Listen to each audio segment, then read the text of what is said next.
Look, the worst part about business travel is worrying about my wife and kids at home alone. My family's safety is my responsibility. That's why I started researching home security. I called the big alarm companies, checked online, even looked at doing it myself. But the best technology for the best price came from Vivint. They even won the Consumer's Digest Best Buy Award. Yes, Vivint gives me a complete security system, but it does even more.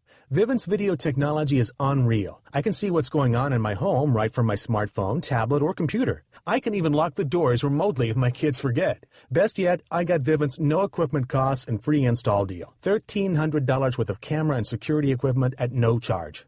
Vivint was the easy choice for my family's safety. Take control of your family's safety with Vivint. Order now for up to $1,500 in security equipment at no charge. Just pay as little as $99 for activation. Plus, call now and installation is free. Call 855-408-3859. 855-408-3859. 855-408-3859. Restrictions apply. 48 or 60-month agreement at minimum. $49.99 per month required. Not available in Louisiana. See Vivint.com for license numbers. Blog Talk Radio. Have you been searching for a conservative talk radio show that covers the issues you are interested in? Well, search no more. That show is Stand for Truth Radio, and I'm your host, Susan Knowles. We'll be talking about all the issues that matter to you. Our guests are political figures, military men and women, best-selling authors, and even political conservative comedians. So join us every Monday afternoon at 2 p.m. Eastern on WNJC 1360 AM, and stand for truth.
Radio.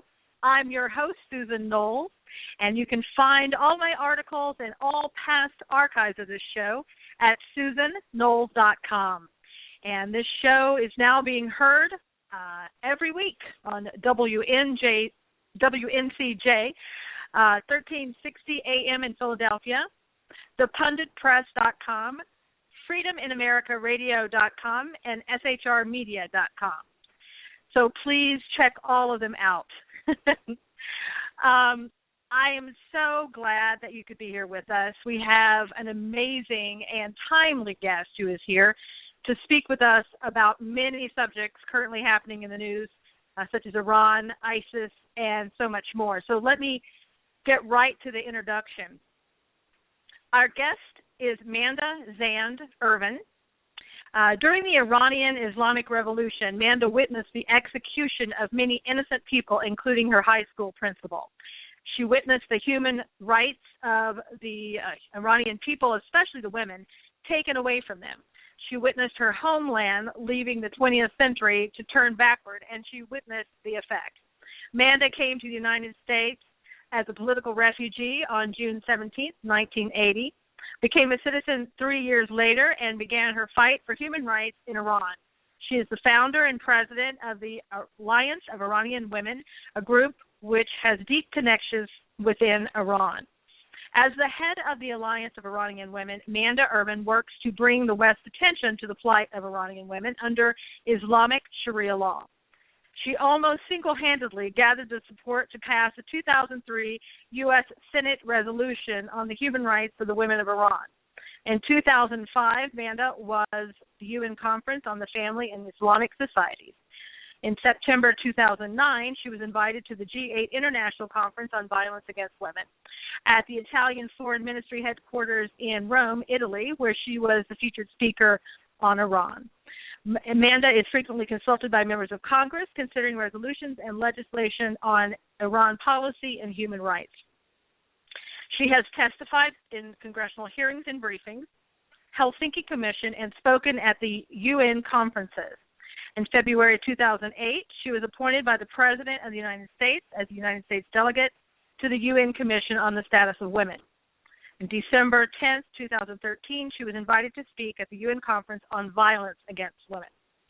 She's an analyst and writer, published by many online political magazines like the Hudson Institute, American Thinker, and Family Security Matters, National Review, and others. She speaks on TV and radio programs nationally and internationally, including CNN, BBC, Radio France, VOA, and Radio Liberty. She's a member of the Iranian American media, speaking on cable television stations, which broadcast into Iran from California.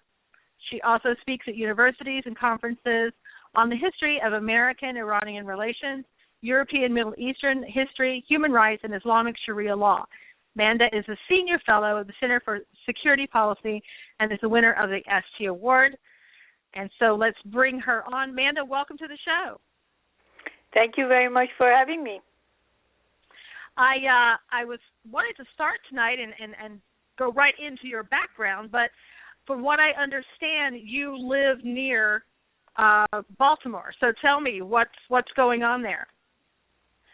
Well, I presume everybody has been watching televisions and listening to the radios as far as what's going on. But the latest news is that the governor was finally sent in the needed support, and God knows what's going to happen. But this is Baltimore. There's nothing can be done as long as it's been running. Baltimore has been under the Democrat policies for as long as I know, and I have been living here for 36 years now in Maryland, and I have never seen a Republican mayor in Baltimore, always under the control of the Democrats. And the African Americans have always been the mayors and the police chief and everything, and I think so is the Maryland, obviously, but it's a waste, and it's really sad that a beautiful city like Baltimore is under the conditions that it is, and the management of the city is not doing the right things for the people. Yeah, but you're pretty safe, I think, where you are, correct? You're not in the line of fire here tonight. Yes, we're about 30 miles about southwest of Baltimore, so we're not involved in that. Well, it'll certainly be in the country. Oh, nice. Okay, it'll be interesting to see what happens with all that, because the mayor came out with a news conference just a little while ago and basically denies ever saying that she was giving space for them to destroy, which basically those were her words.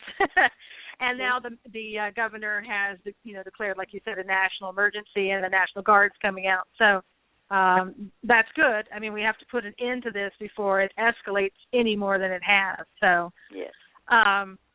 So let's move on. You know, we hear a lot of things often. We talk about our government and other governments, and we talk about political things that are happening and newsworthy events. But sometimes we're really uncertain anymore as to what we can really believe, what's true, what isn't true.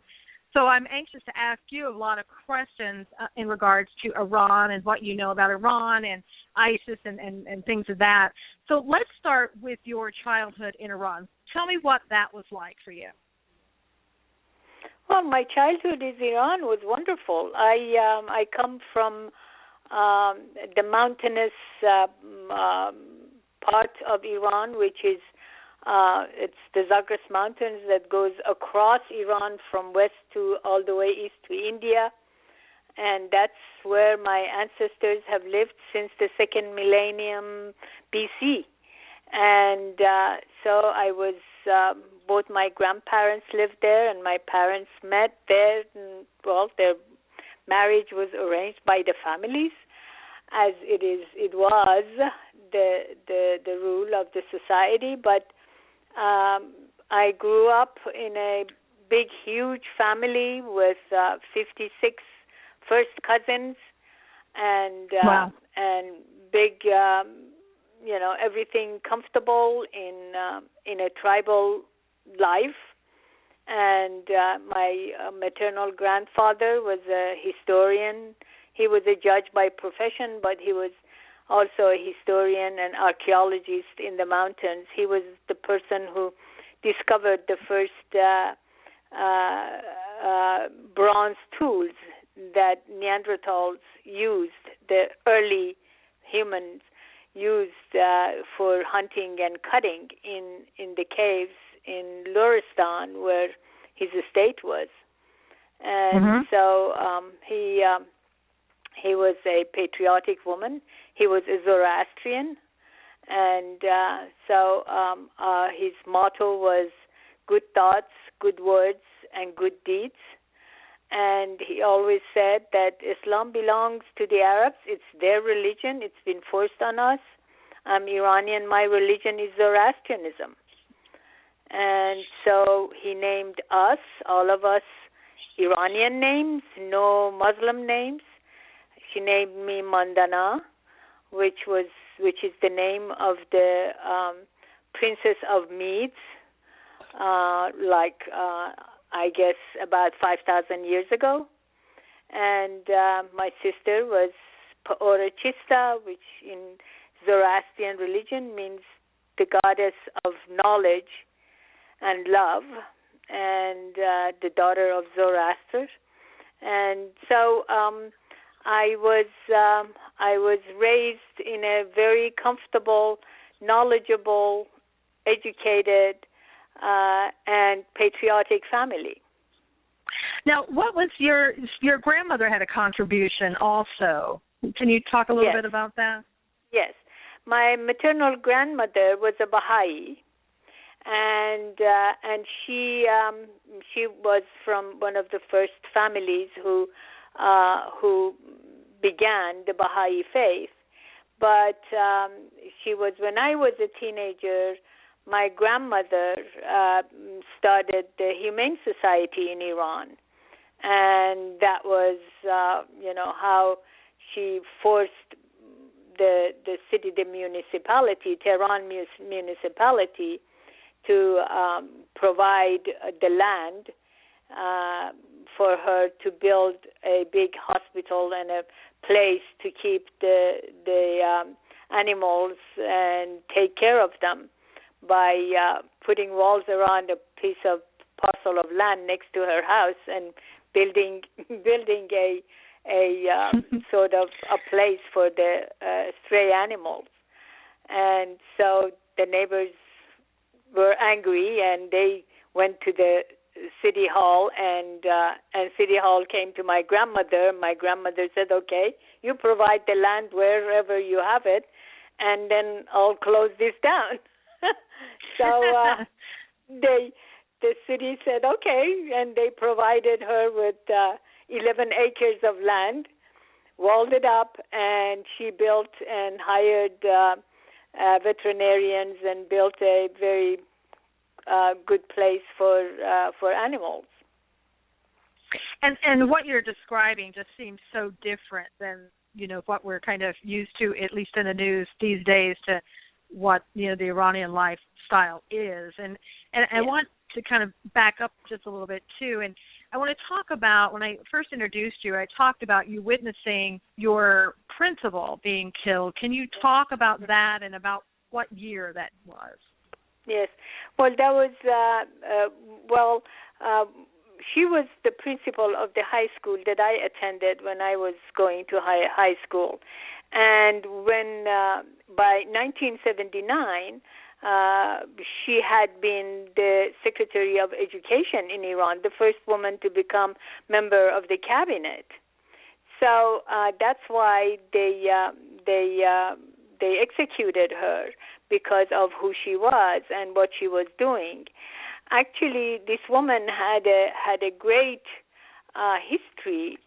Her mother was one of the suffragettes of early 1900s, when Iranian women had risen against the clergy's domination of Iranian government, and they created an underground organization across the country with the name of Secret Societies of the Ladies. And these secret societies of the ladies were adamantly determined to start educating the girls, despite the laws that the clergies had forced on Iranian people since 16th century, when the Shiaism was imported by occupying Turks in Iran from Lebanon to Iran. And hence you can see the connection between Iranian clergies and the Hezbollah in Lebanon, because they are from the same family. And so, you know, the clergies in Iran have never really been accepted by Iranians as Iranians, because they have always been acted from the day that they were imported from Lebanon. They have acted against the people of Iran, especially the women. And so the Shiite clergies have always been looked at as foreigners. Actually, I was writing an article, and I went and got a copy of the National Geographic August issue of 2008, that this one reporter who had gone to Iran and had, behind the closed doors and privately, had talked to the people of Iran, and she says that although when you ask the Iranian people what they think about their government, they say, this is not our government. This is the second attack of the Arabs to our country. Of course, the first being in 6th century, when the Arabs attacked and forced Islam to Iranians. And Iranians inside Iran have told this reporter, and he says this was what everybody was telling her, that this is not our government. This is the second attack of Arabs to our country. Wow. So as far as you know, the what they call the Iran or Iranian government, or you know, whatever they name them, Iranian people do not consider these people not only their government, they don't consider them their government, they don't even consider them Iranian. So are the clergy, are those the same people that we negotiate with, or we're sitting down and negotiating yes. a treaty? Okay. Yes. All right. Yes. The clergy, we call them clergy establishment, Shiite establishment. Wow. Okay. And that explains a lot, and we'll get into that too a little bit later. I want to talk to you about your feelings about the treaty, but going back to around 1978, 1979, during the sort of the revolution, can you talk a little bit about what life was like then and what was going on? Well, during the 70s,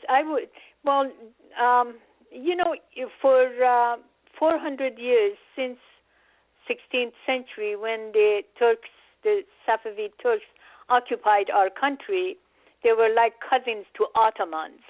These were another tribe of Turks who occupied Iran.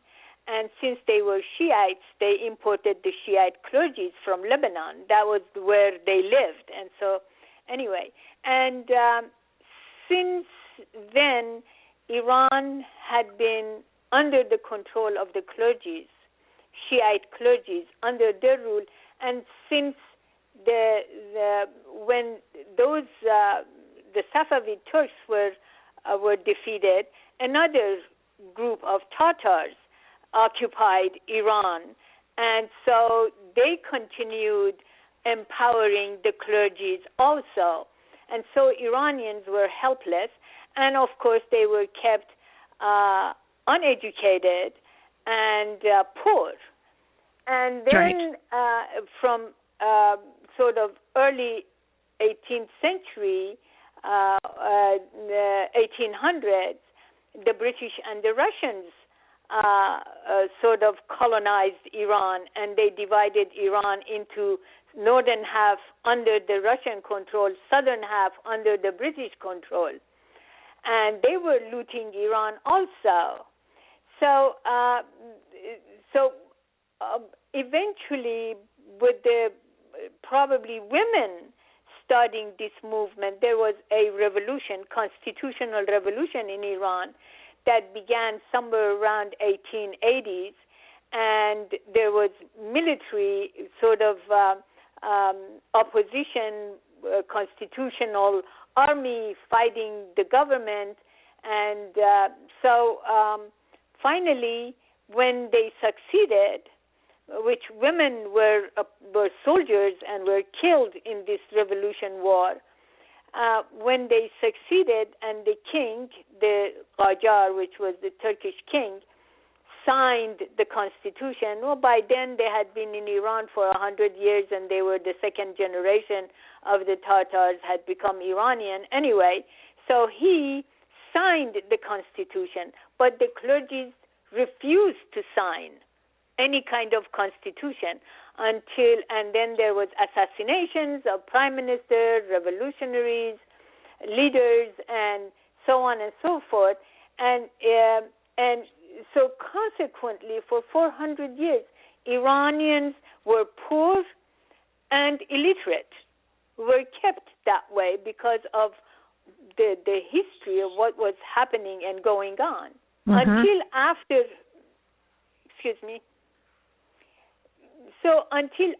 the Constitutional Revolution, even they wouldn't let go.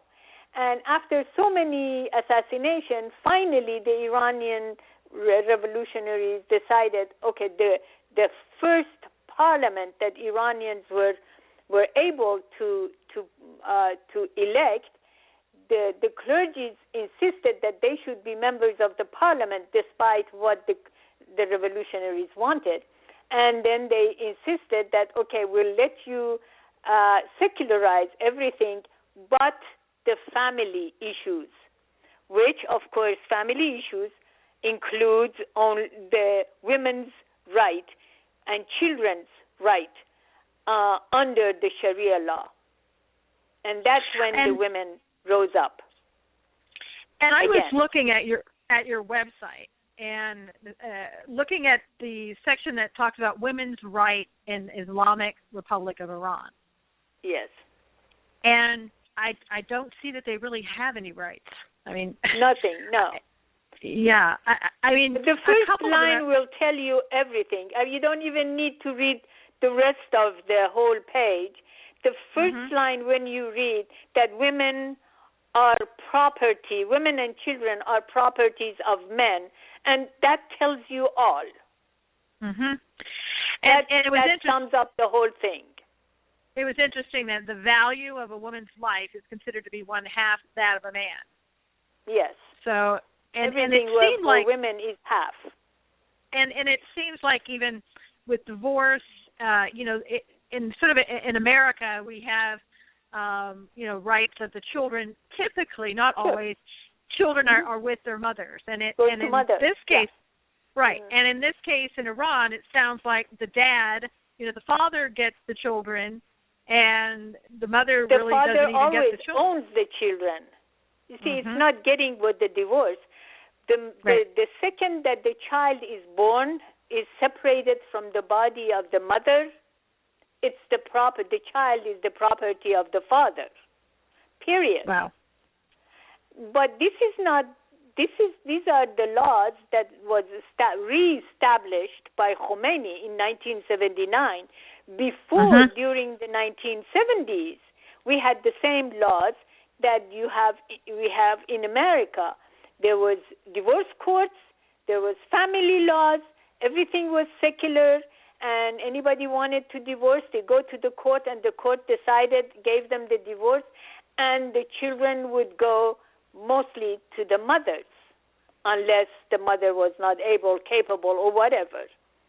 This is what the way it was during the 70s, 60s, 70s. But 1979, when Khomeini took over, he brought all the Sharia laws back, where the Iranian people from 1907 until 1971 had fought tooth and nail. 3 generations of women had fought for their rights, and they had finally, but 1971, we had everything equal. Wow. But it didn't last long. Khomeini came and took everything back. And what did it feel like to be a part of, the culture and watch all the rights that you had just being quickly taken away from you, sort of like overnight? Well, we marched. My great-grandmother, my mother, we put my great-grandmother on wheelchair. My grandmother, my mother, myself, and I had a little girl. I took her with me too. We all went marching. Iranian women marched day after day after Khomeini opened his mouth and said hijab back. Wow. And we marched and marched. We got beaten up. We got poked at. They came with chains and bats and everything, all the hoodlums that the clergies have always used against women historically for 400 years. They all came to beat us. And finally Khomeini sort of said, okay, if not full hijab, just headscarf and, robes. So, but at those times, you don't have time. The issue is so huge that you don't think of individual subjects or individual issues. You're just fighting for survival, and that's all you do. When my father kept telling me, you have to leave, because if you don't leave, you are going to be next. They're going to come after you. And I kept saying, why? I haven't done anything. My father said, no, you're a young woman, educated in America, and you are where you should not be. At that time, I was the first woman to be managing director of the Customs Administration. And my father said, you shouldn't be there according to these people, and they're going to come after you. I said, well, what are they going to accuse me of? My father said, that is not relevant. Of course, my father was at that time a retired judge. So, but the main issue was that we were all running around not knowing what's going on, not understanding the issue, because until the day Khomeini took over, we were all laughing at him. We didn't believe this is going to happen. Are you kidding me? We went through the constitutional revolution. We kicked the clergies out of our lives. They can't be back. Khomeini is a joke. We were all laughing. And when the people say Iranians rose up for Khomeini, for Islam, that's a joke. Let's say 500,000 people marched on the streets. But Iran had 35 million population. The rest of the 34.5 million were not rising up. And that nobody looks at. Oh, they only look at the 500 million, which I was there, and I knew some of the young men who worked for me at the customs. who were Hezbollah, communist, Marxist, and this, that, or the other, they were telling me what they do is after work they go to the mosque gives them a bundle of money, and then they go to the street corners where there are Afghani refugees who are waiting to get jobs. Like they do the Hispanics here in America. Right. We had the Afghanis, 2 million Afghani refugees in Iran who were making a living and sending money home to Afghanistan because we had a flourishing economy at that time in Iran. So, we know what happened in Iran, but we don't know who set Khomeini up for us and why and how. Because we were all joking around the day before. We would, really, Khomeini, after this? Well, we kicked all the clergies out of Iran, out of our lives. Now they're back. This is not going to happen. As you're talking, it's some aspects of what you're saying are sort of eerily familiar to me and this country, and it's not a good feeling. I can tell you that right now. And I wanted to ask you too.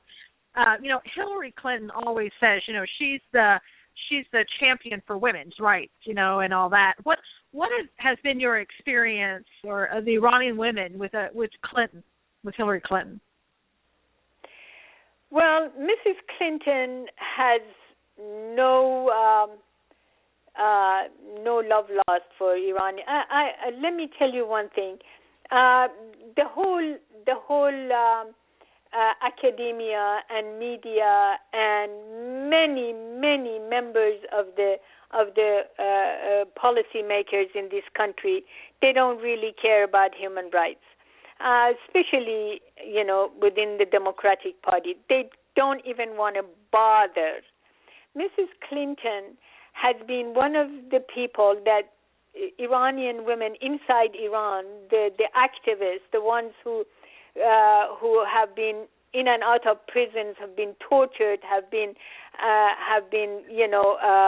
left jobless, and all of these things. These women thought that Mrs. Clinton is really going to be a big support for them.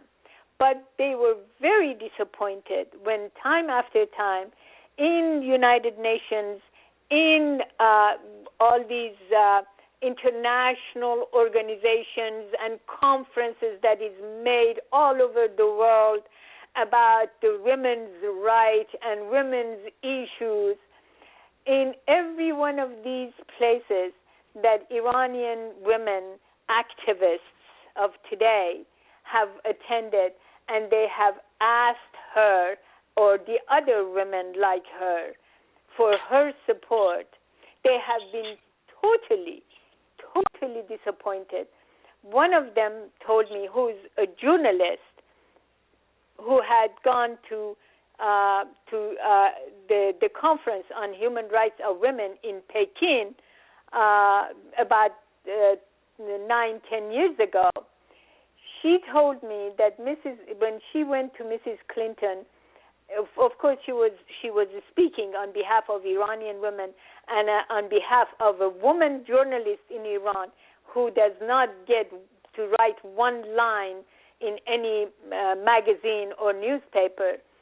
She had told her that, look, the only thing that we're concerned with is the security of our country. Human rights in Iran is your business, not ours.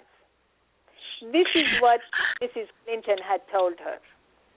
Wow. And she was so disappointed because if you study the Iranian-American relationship from the beginning of 20th century, let's say from after Iranian constitutional revolution, it has always been positive. America today, Iranians love America. This is the generation that the clergies raised. This generation stands against the clergy and says, we love America. In 2009 uprising, when the clergy brought in the renter crowd to chant "Death to America, Death to America," the young Iranians across the street started chanting "Death to Russia." This is how they defend America. When 9/11 happened in America, in New York, and everywhere in Middle East, and even the regime were happy, Iranian people had candlelight vigil in every town square in Iran. I have the pictures and videos, and I sent it to the American media, but they never put it out for Americans to see. I was going to say, I don't remember seeing one instance of that, you know, right. and probably never will. And you mentioned the 2009 protest in Tehran. Can you tell us a little bit about what that was about, a little bit more, and about what those protesters thought we were going to do?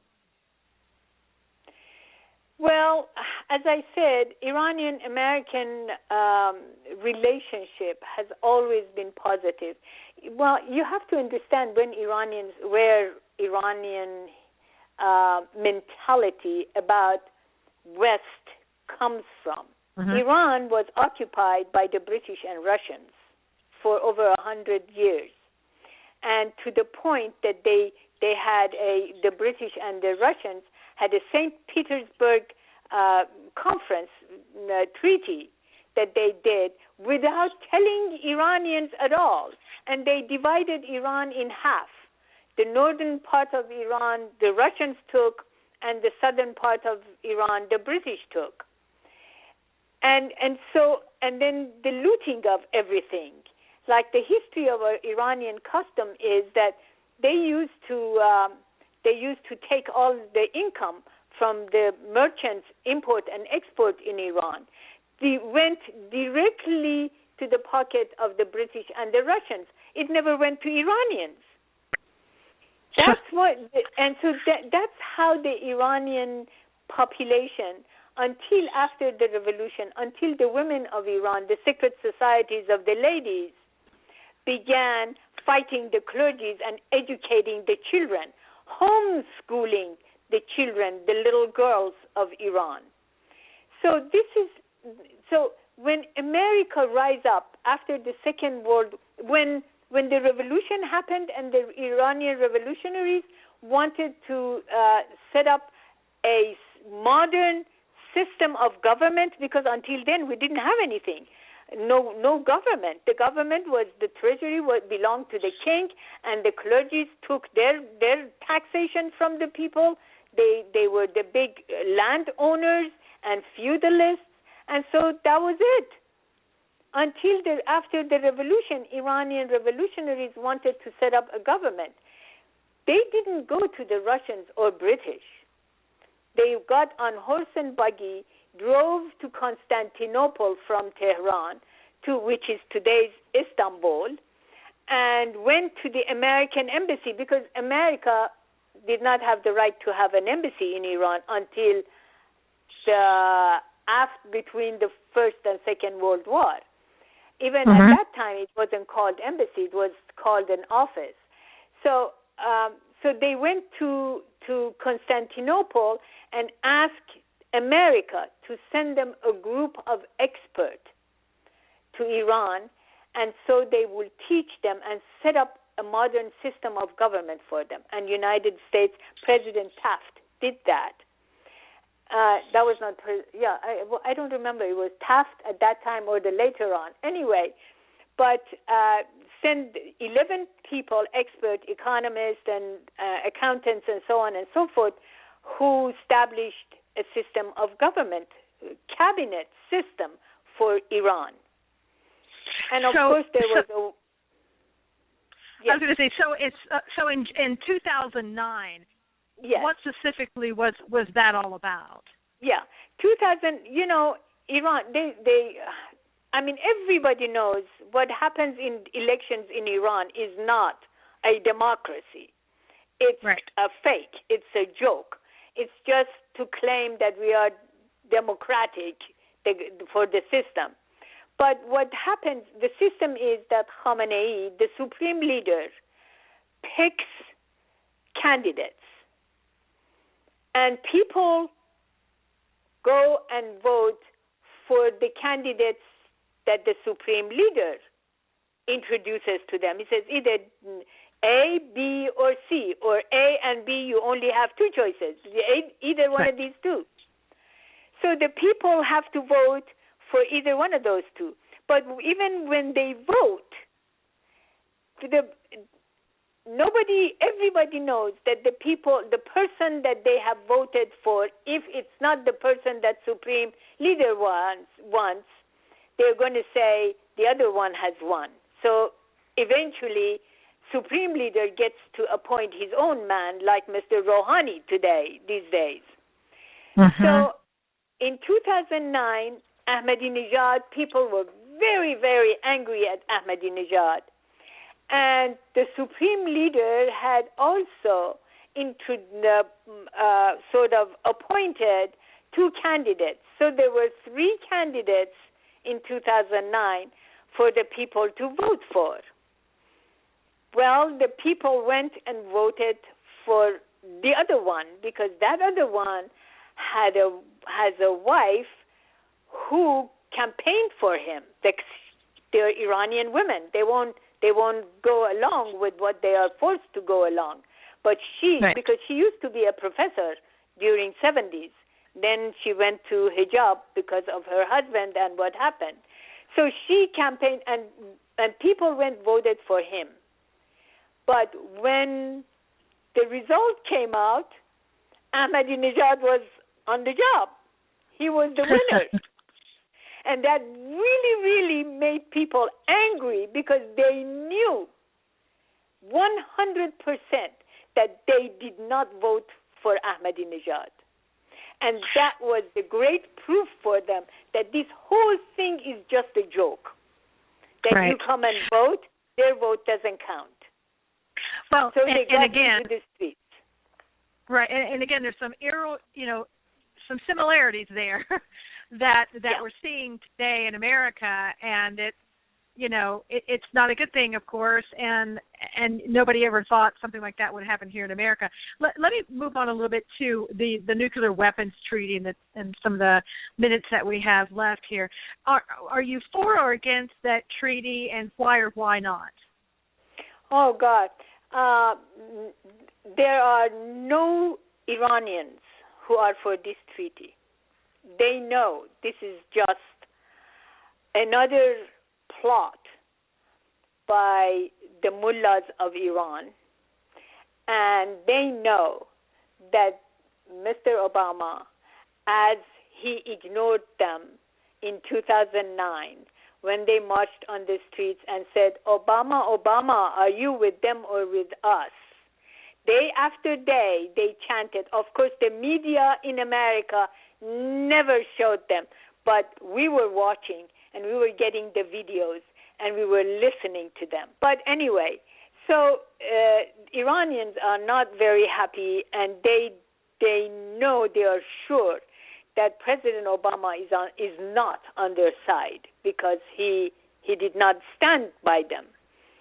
So what is going on in Iran, and we know the nature of Iranian clergy. Do you know, historically in Iran, the most distrustful and the most cunning members of Iranian society are known to be the mullahs, the clergies. Right. There are all kinds of proverbs, jokes about how terrible these people are and how untrustworthy they are, and so on and so forth. It's amazing how they don't have any respect among Iranian people. So this is another one of the cunning acts of the mullahs in Iran, of the clergies in Iran, who are using President Obama to get what they want. And what they want is nuclear bomb, because it's only nuclear bomb that will guarantee them eternal power in Iran. That's why they want a nuclear bomb. Because as you know, and you have seen historically throughout the world, North Korea got nuclear bomb. Nobody touched him. Nobody is going to depose them. China got nuclear bomb, and they became more powerful every day, and so on and so forth. So right. The clergies want to have the nuclear bomb, so that way they will have the guarantee of power for as long as possible. And even those people that are sitting around negotiating, in America, we left out Congress as we sit there with John Kerry sitting there negotiating. Even those people that we're negotiating with around that table, they have to answer to the leader, right, of Iran. They can't make the decisions themselves. Oh, absolutely not. No, they're nobody. Yeah. All they do, they just sit there, say what he has told them to say, and hear what they hear, and then go back and tell him or call him and tell him this is what is going on, and what should we do now? And as you have noticed, after President Obama announced that he and Khamenei have arrived to a preliminary understanding, Khamenei went on the pulpit and started chanting "Death to America," and then after that he said that we are not going to allow anybody to come search what we have, what we don't have. No United Nations, absolutely no American, nobody is allowed to come to our country and inspect anything. And this is what he said. And then Rouhani, hours later, went to the media, television or whatever, and he said, we are not going to sign anything unless we have all the sanctions removed immediately. These two issues were pushed after they had agreed to removal of the sanctions gradually, and they had agreed to inspections. And that's when Obama announced his victory. But immediately after that, Khamenei, which had told Rouhani also, they changed the tune, and they said, okay, let's push this on. And they did, and Mr. Obama agreed to both of them. Well, I mean, it's definitely a one-sided agreement. I think everybody in America knows that it is. Absolutely. And you had a theory about something that's hidden in that treaty. Can you talk about that? Oh, yes. Yes, well, there are 5 million Iranians in diaspora. It's all over Europe, from as far as Australia, New Zealand, and everywhere. And there are about over 2 million Iranian Americans in this country. So, and there are many, many Iranian professors and analysts and political, savvy people all over the world. And then they speak Farsi too, and so we listen to what is being said in Iran and what is being said within the regime in Iran, and what the people are saying. So the issue that has been really Iranians are very concerned about is that within these negotiations,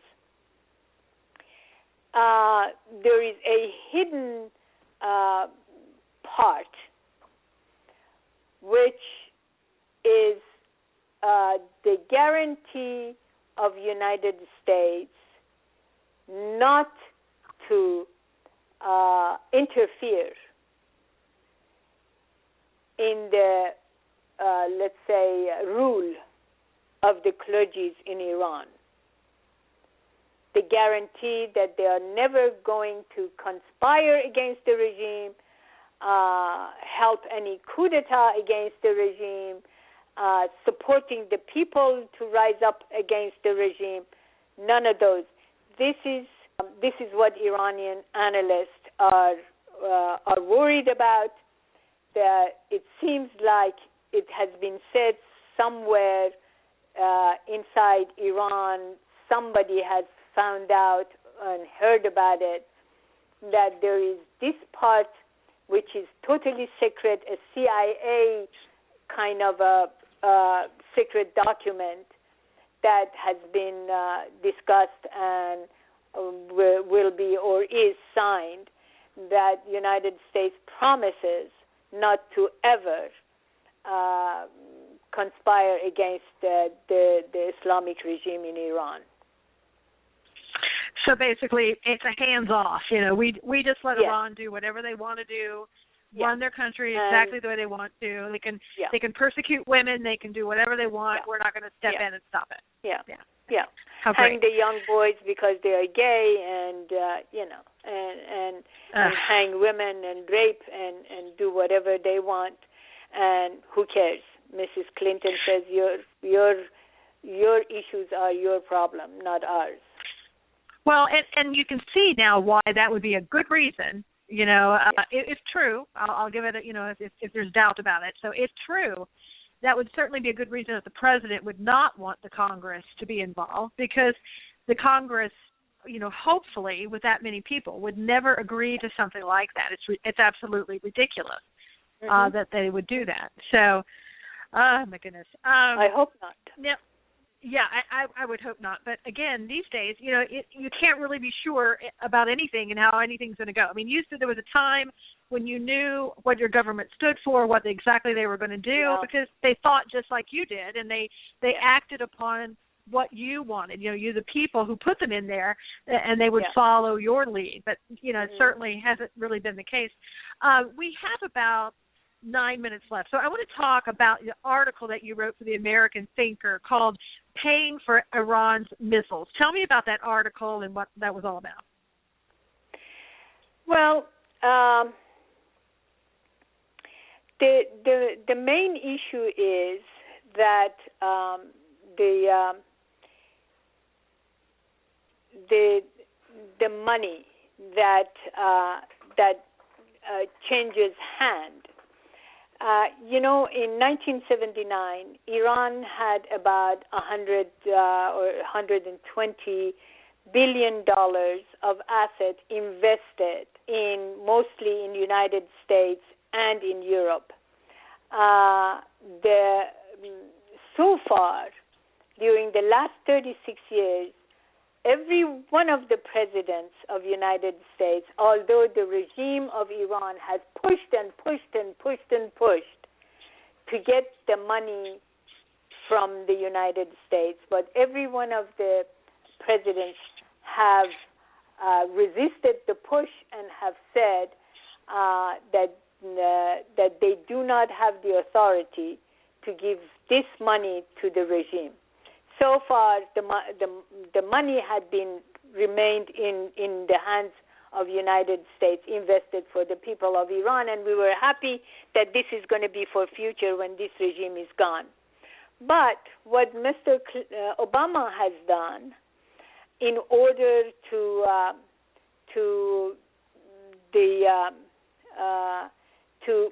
kind of bribe the Khamenei, as a bribe to Khamenei, so far, he has given, since 2013 up to today, he has given them $11.9 billion of Iranian frozen asset.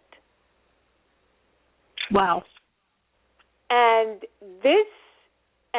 we all heard, it was on the news, that the Russians sold Iran S-300 missiles, ground-to-air missiles. They call them S-300. It's ground-to-air missiles that Russians have sold Iran a bunch of those missiles.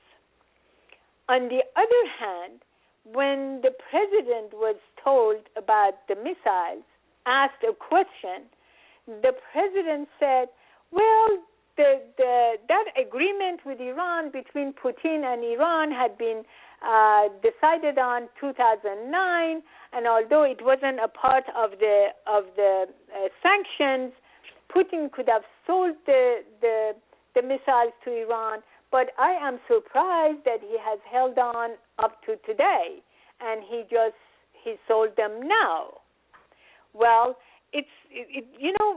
I cannot believe the mentality of the President of the United States, who stands there and tells us that Iran has been under the greatest sanctions. And we all know there was a great credit and banking sanction on the regime of Iran. The regime of Iran did not have money. And Russians do not sell anything on credit. Right. They want cash. And they want cash, of course. And the reason that Putin didn't hand in or outright sell the missiles to Iran since 2009 is because Khamenei didn't have the money. Iran was under banking and credit sanction. They didn't have the credit. They had no oil income. They had no money. They couldn't buy it.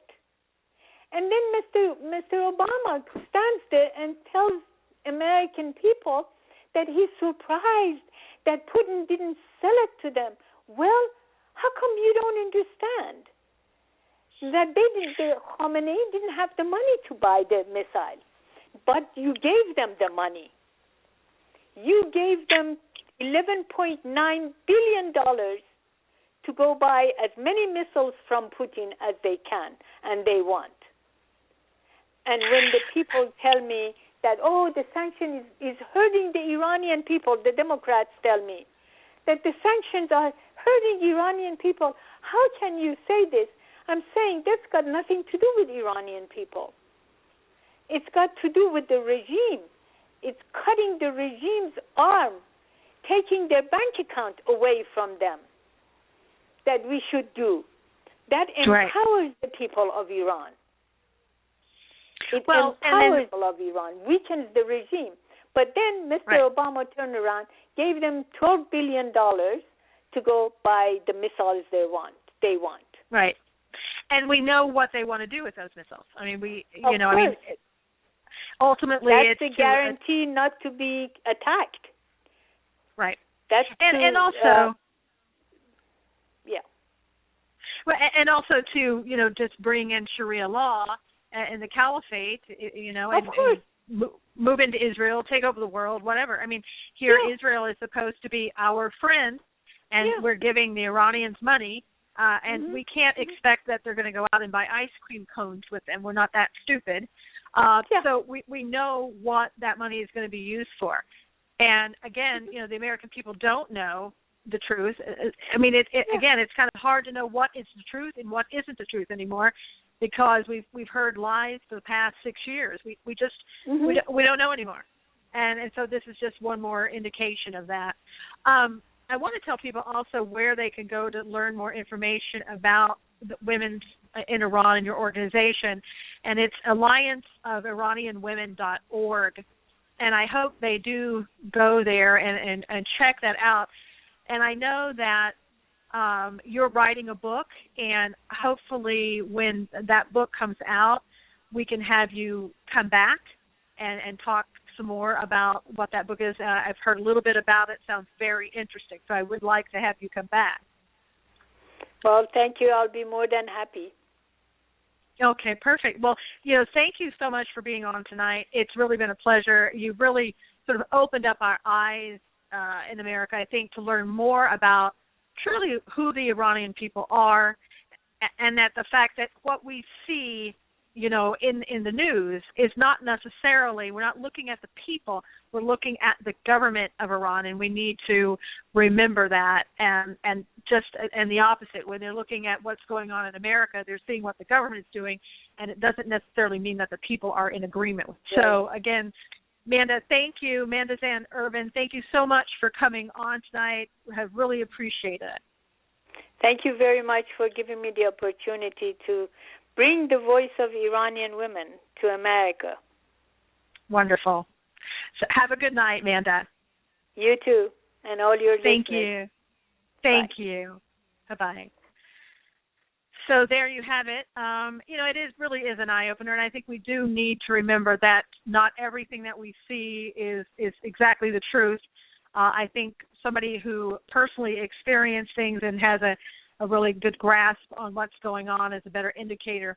Again, this show will be on WNJC 1360 AM.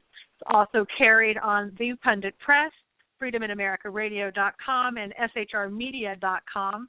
I am so glad that you could be here, and I hope you have a wonderful week. And until next week, God bless you, take care, and be safe out there.